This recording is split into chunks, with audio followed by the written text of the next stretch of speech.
ça fait plaisir de revenir enfin pour les petites infos des années 2000. On commence tout de suite, on attaque pour l'année 2003 avec les petites infos positives. Bon alors, il faut que j'arrête d'appeler les petites infos positives parce que franchement, il n'y a rien de positif là-dedans, faut arrêter.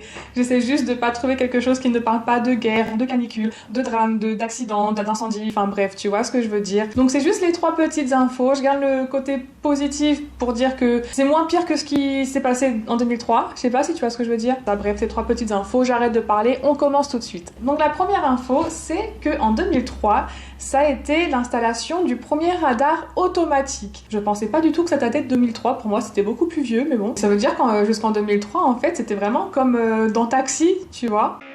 Oh putain, c'est du gros ça. 306. En 2018, il y avait à peu près 4000 radars automatiques en France et dis-toi que un radar automatique, ça rapporte 208 000 € par an. Fais le calcul.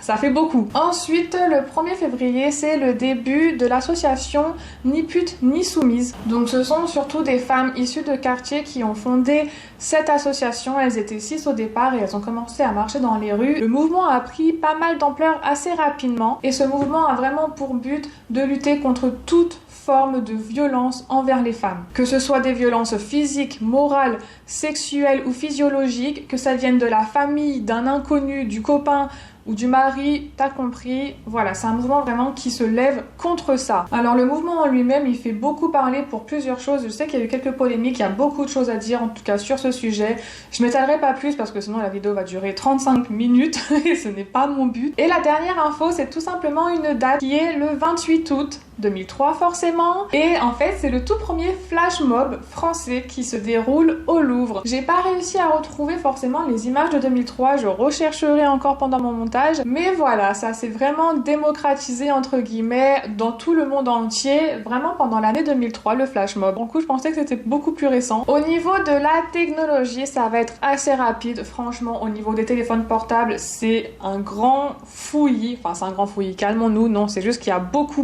de sorties de téléphones portables, tout plein de genres de Nokia, de téléphones à clapet, il y a les premiers Blackberry aussi qui sortent, enfin bref, il y en a de toutes les couleurs, de toutes les formes limite. Et il y a aussi un téléphone qui a un peu accroché mon attention, c'est Nokia qui a sorti ça. Alors apparemment le téléphone n'a pas bien marché, dis-moi si tu connais ça.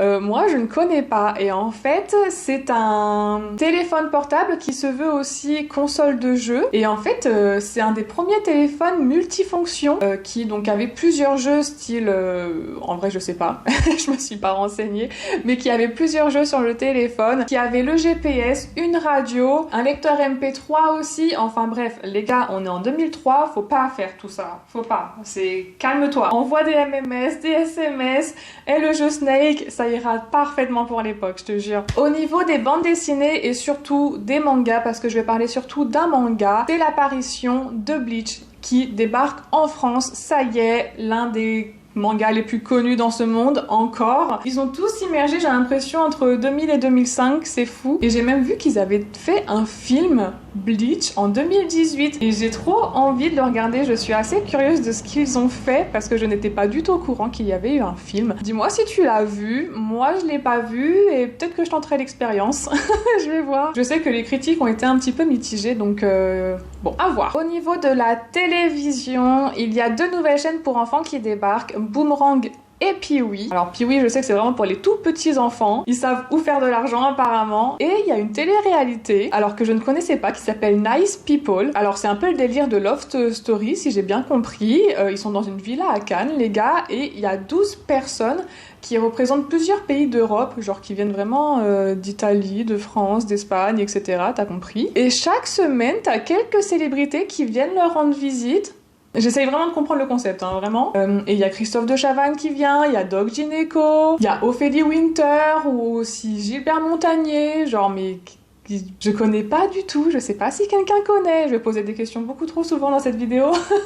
On continue avec la date du 3 octobre 2003, l'anniversaire de quelqu'un qui m'est très cher, bref, c'est pas le sujet, mais c'est la première de l'émission Les 100 plus grands. Ça a été assez connu quand même, Les 100 plus grands, et à l'époque c'était présenté par Christophe de Chavannes et Valérie Benaïm. Et on finit par une mauvaise nouvelle qui est le 16 octobre, et c'est la fin de la série mythique Un gars, une fille avec Alexandra Lamy et Jean Dujardin. Bien sûr, c'est repassé 2 ans après sur France 4. Mais voilà, sur France 2, c'était, je crois que c'était juste avant 20h ou aux alentours de 19h. C'est un classique vraiment français. C'est tellement représentatif. Je sais pas si aujourd'hui ça a bien vieilli ou pas. Je pense que je me regarderai ça aussi pareil pour voir si je rigole toujours autant ou si je me reconnais, mais je pense que oui. Au niveau des dessins animés qui débarquent en France, il y a le code Lyoko. Je sais pas si on dit Lyoko ou Yoko. Je crois qu'on dit Yoko. Non. Il y a également le dessin animé Martin Mystère. Ça, je regardais pas du tout. Moi, j'étais la team Martin Matin. Et surtout, c'est l'apparition de la série Les Rats. Ok, et à 3, on chante tous ensemble le générique. 1, 2, 3.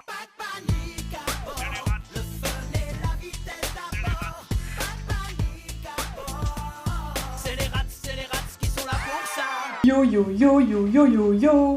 Oh là là, je crois que le générique est encore mieux que le dessin animé en lui-même. Au niveau du cinéma, je vais te dire un petit peu le top 5 du box-office français de l'année 2003. Et on commence avec la 5e place, qui est pour moi le meilleur film, mais parce que j'étais vraiment beaucoup trop fan, surtout de la trilogie. Après, ils en ont fait 2 autres, mais tu vas très vite comprendre.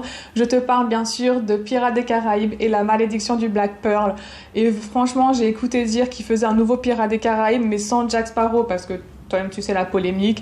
Et vraiment, les gars, pourquoi? On retrouve à la 4e place Matrix. En 3e place, on retrouve Taxi 3. Moi, j'ai adoré aussi, pareil, surtout la trilogie des taxis. Après, ils en ont fait le 4 et après, il y a eu le 5. Bref, mais vraiment, les 3 premiers taxis, perso, j'adorais. Et je pense que beaucoup de gens ont adoré parce que, ça a été un sacré carton, mine de rien. En 2e position, on retrouve, j'ai l'impression que je le dis à chaque fois, Le Seigneur des Anneaux, Le Retour du Roi. Et à la place numéro 1, on retrouvera Le Monde de Nemo, qui a été numéro 1, je pense, dans énormément de pays, dont les États-Unis. C'est normal, de toute façon, c'est américain. Enfin bref, c'est pas ça le problème. Mais ça a été, bien sûr, un énorme carton. Il a reçu beaucoup de récompenses, dont l'Oscar de la meilleure animation. Attends, du meilleur film d'animation. Voilà, on va essayer de parler français. Évidemment, le film a provoqué un engouement auprès des poissons clowns en tant qu'animal de compagnie. Et surtout, quand j'ai un peu fait mes recherches, j'ai vu qu'il y avait énormément de références dans le dessin animé. Donc, comme beaucoup de dessins animés, à chaque fois, il y a des petits clins d'œil, des petites références. Mais par exemple, je voulais en partager une avec vous. Lorsque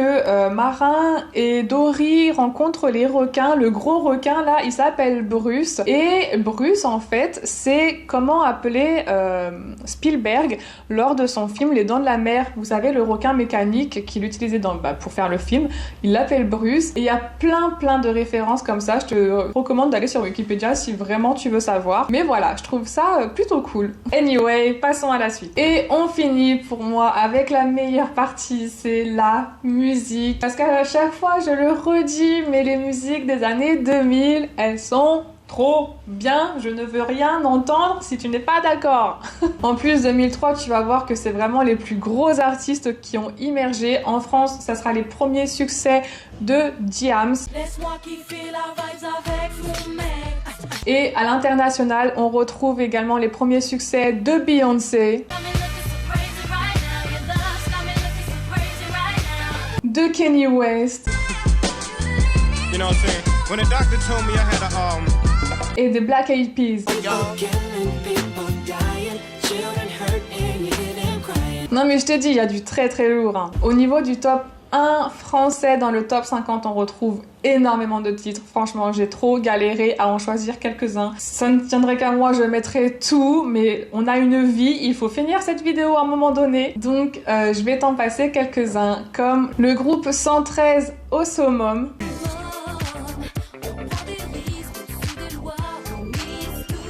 Jocelyne Labille, Chilla et Passy avec Laisse parler les gens. je pense, l'une des meilleures musiques des années 2000-2010, très sincèrement. Notre meilleur duo de mecs avec Tragédie et leur tube EO. Est-ce que tu m'entends? Eh oh, est-ce que tu me sens? Eh oh. Et l'une de mes musiques préférées, mais j'ai l'impression de dire ça pour toutes les musiques, c'est une catastrophe, mais la musique de Willy Denzey avec Le Mur du Son.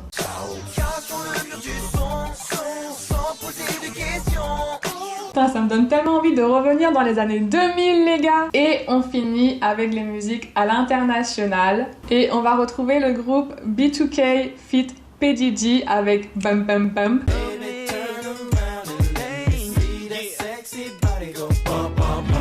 Shaggy, Hey Sexy Lady.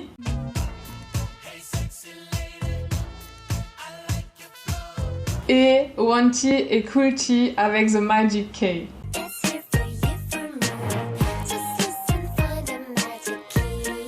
Et voilà, on a fini pour l'année 2003. J'espère que ça t'a plu, j'espère que tu vas remémorer de très bons moments et que tu as appris des petites choses comme à chaque fois. N'hésite pas à t'abonner pour avoir les prochaines vidéos, à liker et à commenter, de savoir ce que tu as préféré ou ce que tu n'as pas aimé.